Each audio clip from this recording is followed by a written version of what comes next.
Yung mismong mga bansa nga na involved sa gira, walang conference mga kababayan. Nagmi-meeting pa rin yung parlamento tulad ng Amerika at saka Israel. O di ba mga kababayan? Pagkatapos tayo dito, gusto natin teleconference. Malinaw na ang gustong i-accommodate yung mga makukulong na mga senador para iligtas si Sara Duterte. Huwag kami mga DDS senators.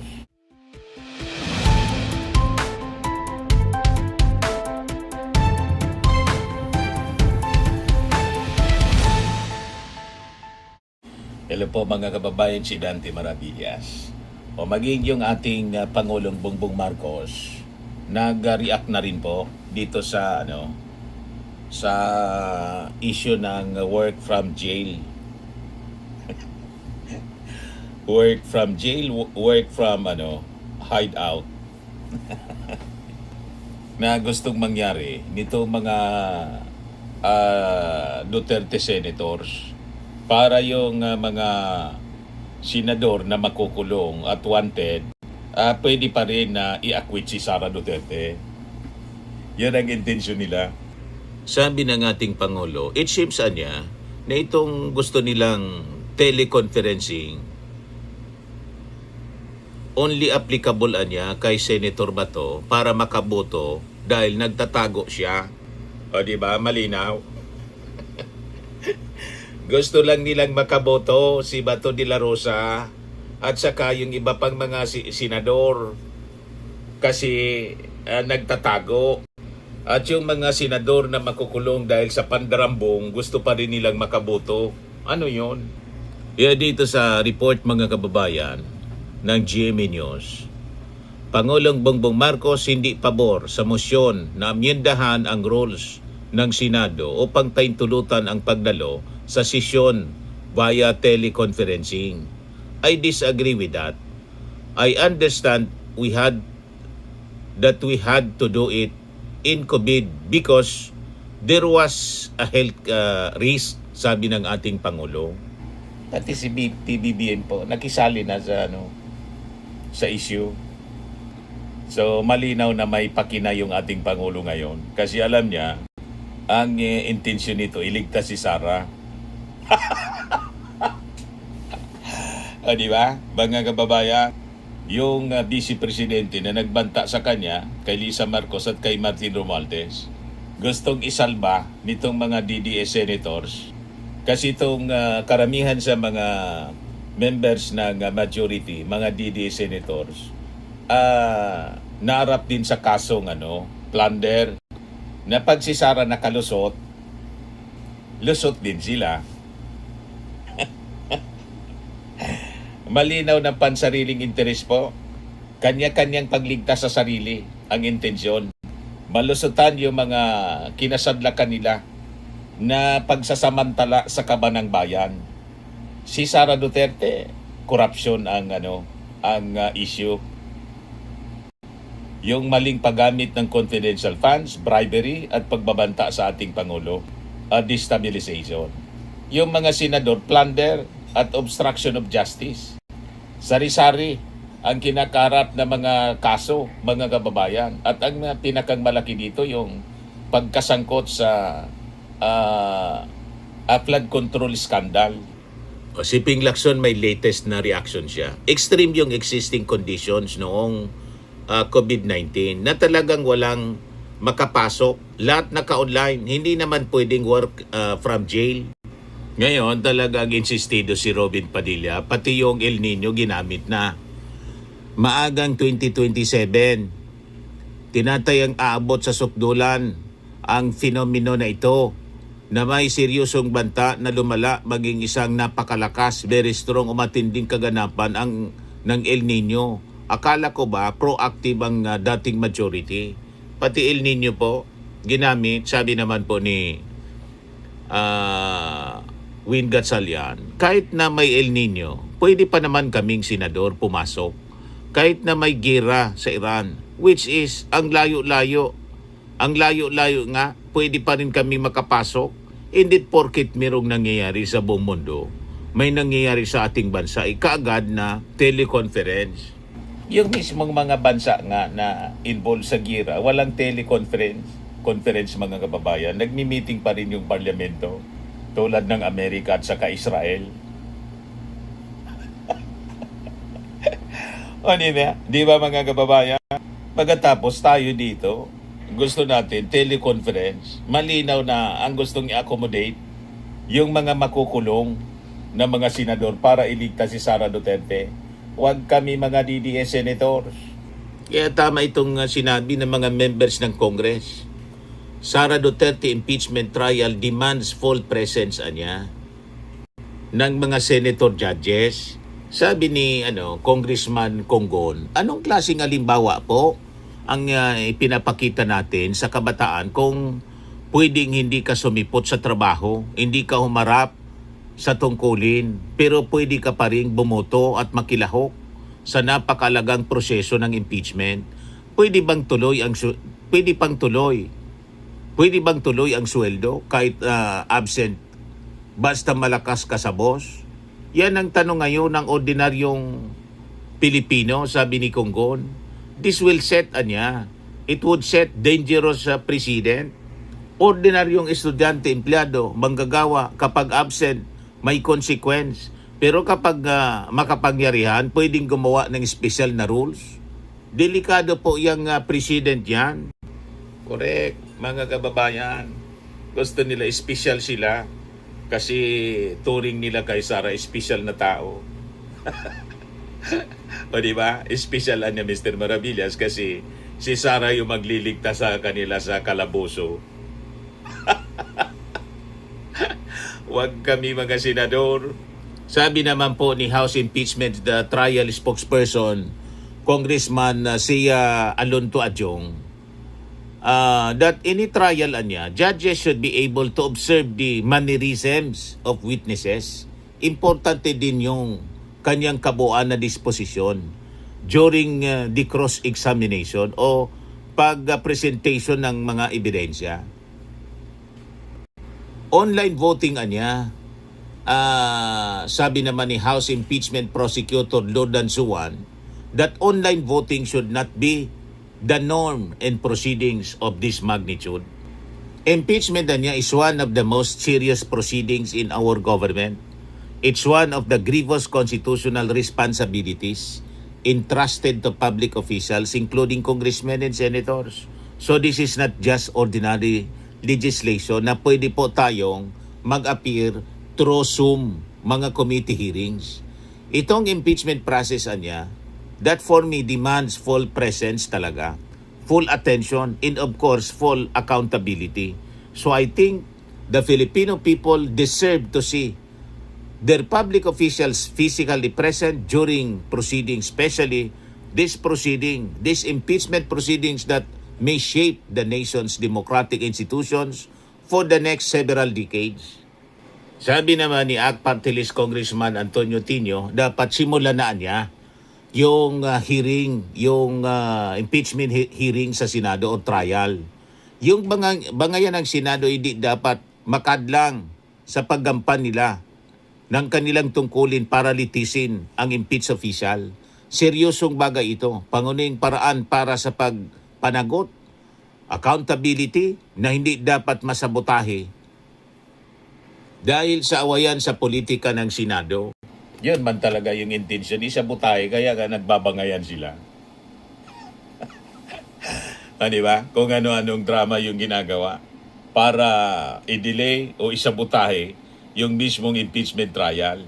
So makikita natin mga kababayan, yung bawat pagkilos, pagantala at mga pagbabago sa patakaran na ginagawa nitong mga Duterte senators. Malinaw po na hindi para sa diwa ng katarungan, kundi isang sistematikong sabotahe para iligtas po si Sara Duterte at patayin yung pananagutan sa konstitusyon. Wag tayo pong papayag sa ganitong mga maniobrada nila. Ginagawa nila ito para gusto nilang sirain po yung momentum ng impeachment. Nagpapakalat sila ngayon ng mga fake news, mga spliced videos at mga lutong survey sa social media. para palabasin mga kababayan, walang public clamor. At pag-aksaya lang ng panahon, itong impeachment case. Ngayon ang tanong, sino yung magkikinabang mga kababayan? Kapag ang atensyon ng bansa ay nilalayo sa constitutional charges ng Vice Presidente, di ba malinaw na ang sagot mga kababayan, yung mga tiwaling opisyal na ayaw mabuking yung mga anomalya. So gumagawa sila ng mga drama ngayon, ng mga distraction at binabaliktad nila yung kwento. Pinapalabas nila na ito ay political persecution at weaponization of justice. Yan mismo mga kababayan ang narrative na pinapakalat ni Amy Marcos. Amy hates political persecution versus allies in Senate majority. Hindi lang dito sa Senate majority, pati kay Sara Duterte. Dahil sa mga kaso, mga kababayan, na final, yung mga plunder cases, ang gustong mangyari ni Amy, yung mga mandarambong sa gobyerno, wag lang pong papanagutin. Tuloy lang ang nakawan. Payag kayo sa ganon? Kasi papalabasin nila political persecution kasi mga kasama nila sa Senate majority, yung mga sangkot.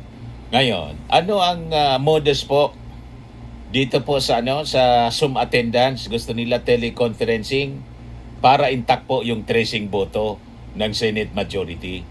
So ang senaryo mga kababayan, ipipilit talaga ng mga tuta ni Sara sa Senado na payagan ang pagpalit sa rules para paintulutan po yung virtual attendance at online voting habang nagaganap yung trial. Ngayon, ano ang katotohanan dito mga kababayan? Gagawin nila ito kasi alam nila na posibleng makulong ang ilang mga majority senators at isa-isa na nga po mga kababayan na makukulong. At para makount pa rin yung boto ni Bato de la Rosa na nasa pagtatago ngayon. So kahit nasaan sila, nasa jail o nasa pagtatago, gusto nila intact yung tracing boto na kailangan para po harangin yung impeachment. Harangin yung mga ebidensya para i-absuelto si Sara Duterte. Malinaw po ang strategy. Dadaanin nila mga kababayan, yun ang game plan nila. Dadaanin nila mga kababayan sa butuhan yung pagpapalabas ng ebidensya. So ang mangyayari, evidentiary sabotage. Pag hindi pumasa sa boto ng Senado, walang presentation ng ebidensya, lusot si Sara. Nagets na ninyo ang strategy ng mga ulupong. So, gagamitin nila yung mayorya para i-block yung mga pinakang mabibigat na mga ebidensya. Tulad po ng audit reports ng confidential funds ni Sara, AMLAC saka po sa BIR. Ayaw kasi nilang marinig at mapanood ng taong bayan sa telebisyon at saka sa social media. Kasi po, mga kababayan, kapag lumabas na yung mga resibo, tapos na po ang laban ng Vice Presidente. At sila din, mahirapan sila mga kababayan na mag-acquit kasi kitang-kita yung ebidensya. Magbabackfire sa kanila lahat. So ang senaryo mga kababayan, sa unang araw pa lang ng pagbasa ng mga sakdal, posibleng gamitin agad ng majority bloc ang kanilang numero. Ito yung tinatawag ni dating Senate President Franklin Drilon, yung tyranny of the numbers, upang maghain at mag-aproba ng motion na ibasura po yung kaso tulad ng ginawa po ni Bato de la Rosa, remember? Motion to dismiss. Kahit wala dapat na motion to dismiss, pero gagawin pa rin nila. Magmamotion sila to dismiss sa dahilang insufficient in form and substance. Yan ang gagawin nila. Kahit yan dapat, hindi mga kababayan na sa Senado kasi na-determine na po ng Congress yung insufficient, yung sufficiency in form and substance. Madaling sabi, garapalan po yung gagawin nila. Mga garapal na po itong mga senador. Grabe kasi yung desperation nila kasi majority sa kanila may kanya-kanyang mga kaso. So ito yung mabilis mga kababayan na pamamaraan ng sabotahe na plano nilang gawin. So bago pa man makapagsalita yung mga testigo, papatayin na po nila yung impeachment trial gamit yung kanilang kapangyarihan sa Senado. Para ano? Para maprotektahan yung kanilang amo, si Sara Duterte. Pero bilang mga senator judges, mga kababayan, ang mga senador ay may sinumpaang tungkulin sila sa ilalim ng ating konstitusyon na maging patas dapat. Walang kinikilingan. At dapat sana itaguyod nila yung katotohanan. Pero po yung kasalukuyang gawi po nitong majority bloc ay tahasang kabastusan po sa institusyon. Yun mismo yung naging description, mga kababayan, ni Frank Drilon, tahasang kabastusan sa institusyon ng Senado at insulto sa batas. Binabalahura na nila mismo yung ating konstitusyon. Ang impeachment po ay hindi isang ordinaryong panukalang batas na pwedeng idaan po sa ligalig ng palakasan ng numero o padamihan ng numero. Ito po ay isang quasi-judicial proceeding. Ang paggamit ng tyranny of numbers para lang harangin ng mga ebidensya tulad ng galing sa AMLAC, BIR at COA bago pa man ito mapakinggan ay tahasan pong paglabag sa due process at pag-abuso po sa kapangyarihan. Itong modus na gusto nilang isulong po ay desperado nilang hakbang. Kaya gusto nilang baguhin yung rules ng Senado. Gusto nilang payagan yung mga nagtatago o mga makukulong na senador na makapagboto pa rin through Zoom. Ito po ay tahasang pag-isa sa dangal ng Senado. Ginawa na nilang katatawanan yung silyo ng Senado para lang sa politikal na proteksyon ng isang pamilya. Kung ang isang akusado, mga kababayan, sa ordinaryong korte, hindi maaring mag-zoom mula sa selda para po iabsuelto ang sarili o kasapakat niya, bakit papayagan itong mga senador na gawin ito? Isa po siyang matinding legal anomaly, mga kababayan. And a bad precedent. Bad and dangerous precedent, mga kababayan. Sa ilalim ng batas, ang pagpigil sa paglabas ng mga ebidensya ay indikasyon po ng pagkakasala. Ibig sabihin, guilty. Kaya pinagtatakpan. Kung walang itinatagong nakaw na yaman sa AMLAC po at BIR records, hindi dapat matakot ang mga senador na ilabas ito. So ang posibleng pagboto ng majority senator na i-block ang paglabas ng ebidensya ay pag-amin, mga kababayan, na sadyang may krimeng naganap na pilit nilang itinatago. Tama po, mga kababayan? Ang motion to dismiss ay isang pag-amin sa kawalan ng delikadesa. Ang pagtangkang pagbasura, mga kababayan, pagtangkang ibasura yung kaso na hindi man lang tinitingnan yung mga ebidensya o sa mailalim sa paglilitis ay isa pong duwag na shortcut, and it is a mockery of justice na malinaw. So pinatutunayan lang ng lahat ng ito na ang Duterte Block ay hindi mga hukom, kundi mga abogado ni Campanilla at bodyguard ni Sara na nakaupo mismo sa loob ng Senado. Yun ang nakakalungkot. So ipaalala natin sa mga senador na ang Senado, mga kababayan, ay hindi po pribadong korporasyon ng pamilya Duterte. At saka yung impeachment court ay hindi po siya playground para sa kanilang manipulasyon. Ang batas po ay ginawa para protektahan ang ating mga mamamayan, hindi para po magsilbing kalasag ng mga abusado sa gobyerno. So tandaan natin ang simpleng batas ng hustisya, mga kababayan. Ang walang itinatago, wala dapat na ipangamba. Kung malinis ang konsensya ni Sara Duterte, ayan dapat niya ang Kamara na maglatag ng mga ebidensya. Ayan dapat na magsalita yung AMLAC at dapat harapin yung paglilitis. Hindi sa likod ng Zoom screen o sa ilalim ng saya nitong mga sunod-sunurang mga senador. So ang sagot, mga kababayan, sa mga tanong, kung sino yung magkikinabang sa pagpapahina sa impeachment trial laban kay Sara Duterte, walang iba si Sara mismo at iba pang mga kurakot na nakasampa sa kanyang balikat. Yan yung malinaw, mga kababayan. Kaya maging yung ating Pangulo, talagang napariak na. Ito yung latest 1 minute ago. President Marcos Jr. says he had watched with horror the recent Senate fiasco and never did he imagine that the legislative chamber would descend to that level. I watched with horror that the Senate has become this. I look at my other fellow senators. Madalas kaming nagtinginan ni E.S. Ralph. Ganyan ba tayo noong senador tayo? Mayroon ba tayong ganyan na ginagawa? Hindi tayo ganyan. Paano nangyari? Yung Senado hindi na kagaya noong panahon natin dahil nagpipersonala na Naging personal. Ang babaw na ng usapan. And I never imagined that the Senate would descend into this kind of what's happening right now. The Senate is now sheltering fugitives from justice. How did that happen? Ganon yung naging pagkadismaya, mga kababayan, ng ating Pangulo. Nabubulok na po yung Senado. So, hinog na siya. Hindi nga hinog nabubulok na siya para i-abolish, mga kababayan. So kung ayaw ni Amy Marcos ng Chatsa, sila yung nagiging dahilan.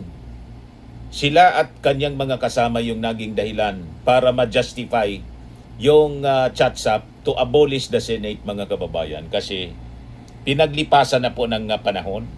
Puro na mga salaula nandiyan dyan, mga kababayan. Puro mga halang at sangkot sa kung ano-anong mga korupsyon. Sa mga naghanap ng malinis and spacious fitness gym, pumunta lang po kayo sa aming Colossal Fitness Gym. We also offer Grab Car Rental with our brand new 2023 model ng Toyota Innova. We also accept booking for those who are planning to travel via PAL, Cebu Pacific, and other airline companies, local and international, and bills payment for Meralco Bills, PLDT, Aleco Bills, etc. Ang Colossal Fitness Gym is located at 3rd floor Security Bank Building, Landco Business Park, Legazpi City, Albay. For inquiries, look for Gilon Maravillas. Contact number 0966-802-0949. Yan yung aming Innova. Lagi na pong matao sa amin. Pati mga foreigners po, tingnan ninyo. Mga British tourists sila. Ang lalaki ng katawan mga kababayan, nag-gym sa amin. Ito naman po, Indian National. Ito mga mga European sila. Ito naman yung bago naming product na binibenta online, iGlow Serum. Whitening po siya galing sa South Korea. Tingnan ninyo yung epekto sa aking anak na architect entrepreneur, Riz Maravillas. For inquiries, look for Riz Maravillas on FB. Ito naman po, Fairmax Firming and Lifting Cream. Pinapahid po sa mga pulses in other affected area. Mainam po ito sa mga pains at paninigas ng mga kasukasuan. Ito po, Automax Radiant Serum. Sa mukha naman yung application. Anti-aging po siya. You will look 10 years younger than your age. Ito naman po yung bagong product naming binibenta online. I am Worldwide Amazing Pure Organic Barley Powdered Drink Mix from Australia. Mainam po ito sa mga cancer patients. Tulad nito po si Yoli Tan, isang cancer survivor. Sabi po niya, ovarian cancer survivor siya. Barley did not just save my life, it gave me a new life. In 2019, Judy faced the fight of her life through surgery and harsh chemotherapy. I am Worldwide Amazing Pure Organic Barley became her source of strength. It boosted her immune system when she needed it most and gave her the energy to keep going. 100% organic siya po, immune system booster, trusted by survivors. Para sa inyo mga inquiries and orders, dumiretso na lang kayo sa aking anak na architect entrepreneur, Riz Maravillas.